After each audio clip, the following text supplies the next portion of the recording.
Hi అండి అందరికీ. ఇవాళ చేయబోయే రెసిపీ సాంబారు. ఇడ్లీల్లోకి, దోశల్లోకి, రైస్లోకి కూడా చాలా బాగుంటుంది. ఈ రకంగా పెట్టండి, టేస్ట్ మట్టికి సూపర్గా ఉంటుంది. ముందుగా సాంబార్కి కందిపప్పు ఉడకబెట్టుకుని పెట్టుకున్నాను. అందులోనే 4 స్పూన్ల వరకు శనగపప్పు వేసి ఉడకబెట్టుకోండి.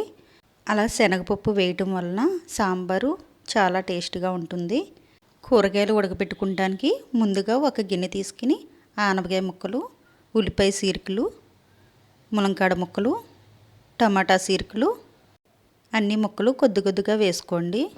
బెండకాయ ముక్కలు, క్యారెట్ ముక్కలు, పచ్చిమిరపకాయ సీరికలు కూడా వేసుకుని పక్కన పెట్టుకుని సాంబార్కి సరిపడా చింతపండు నానబెట్టుకోండి. ఒక గిన్నె తీసుకుని కొద్దిగా చింతపండు వేసుకుని కొద్దిగా వాటర్ వేసుకుని నానబెట్టుకోండి. స్టవ్ ఆన్ చేసి స్టవ్ మీద ఈ కూరగాయల గిన్నె దాని మీద పెట్టుకుని కొద్దిగా ఆయిల్ వేసుకుని 2 నిమిషాలు అలా ఫ్రై చేసుకుని కొద్దిగా వాటర్ వేసుకుని ఉడకబెట్టుకోండి. అలా ఫ్రై చేయటం వలన సాంబారు చాలా టేస్ట్గా ఉంటుంది.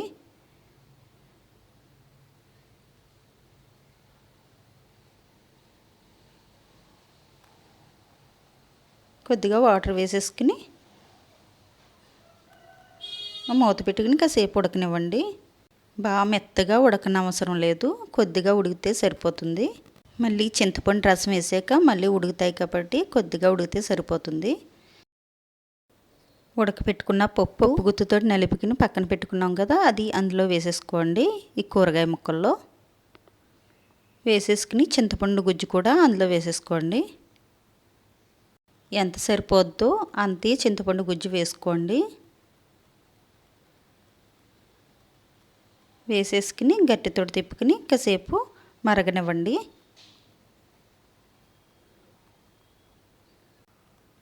కొద్దిగా పసుపు, ఒక 1/2 స్పూన్ కారం, సరిపడినంత ఉప్పు. సాంబార్లో బెల్లం ముక్క వేసుకోవాలి, చిన్న బెల్లం ముక్క వేసుకోండి. వేసుకుని గట్టితో తిప్పి ఒక్కసేపు మరగనివ్వాలి. మరిగేటప్పుడు కొబ్బరికూర వేసేసుకోండి.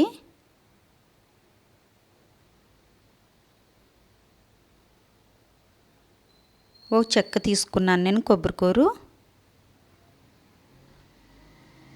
సాంబార్ పొడి వేసుకోండి.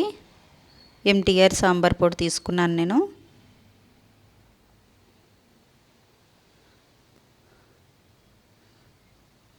కొద్దిగా తాలింపులో వేసుకుంటే సాంబారు మరింత టేస్ట్గా ఉంటుంది. కొత్తిమీర కాడలతోటి కొత్తిమీర తరుగు వేసుకోండి. సాంబార్ టేస్ట్గా ఉండాలంటే పప్పు ఉడకబెట్టుకునేటప్పుడు 4 స్పూన్లు శనగపప్పు వేసుకుని ఉడకబెట్టుకోండి. చాలా టేస్ట్గా ఉంటుంది సాంబారు. 10 నిమిషాలైనా మనం మరగబెట్టుకోవాలి సాంబారు. మరిగిపోయింది కదా, దించేసి వేరే గిన్నె పెట్టుకుని తగినంత ఆయిల్ వేసుకోండి. ఆయిల్ వీటెక్కాక ఎల్లుల్లిపాయ రేకలు వేసుకోండి. కాసేపు ఫ్రై చేసుకోండి. ఫ్రై అయ్యాక పోపు దినుసులు వేసేసుకోండి. ఎండుమిరపకాయ ముక్కలు, కరివేపాకు, ఆవాలు, మెంతులు, జీలకర్ర వేసుకున్నాను.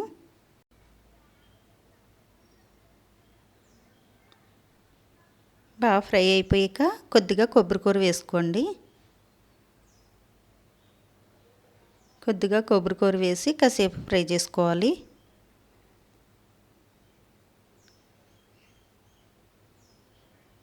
కాసేపు ఫ్రై చేసుకున్నాం కదా, ఇప్పుడు సాంబార్ పొడి కొద్దిగా వేసుకోండి. 1 స్పూన్ కారం. ఇలా కొబ్బరికూర, సాంబార్ పొడి, కారం వేయటంలో మరింత రుచిగాను ఉంటుంది. ఫంక్షన్లో సాంబార్ లాగా ఉంటుంది, కలర్ఫుల్గా కూడా కనిపిస్తుంది. ఫ్రై చేసేసుకున్నాక ఈ సాంబార్ అందులో వేసేసుకోండి.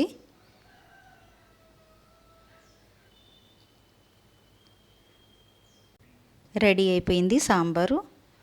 ఇడ్లీల్లోకి, దోశల్లోకి, రైస్లోకి చాలా చాలా బాగుంటుంది. ఒకసారి మీరు కూడా ట్రై చేయండి. నా వీడియో నచ్చినట్టయితే లైక్ చేయండి, షేర్ చేయండి, సబ్స్క్రైబ్ కూడా చేయండి.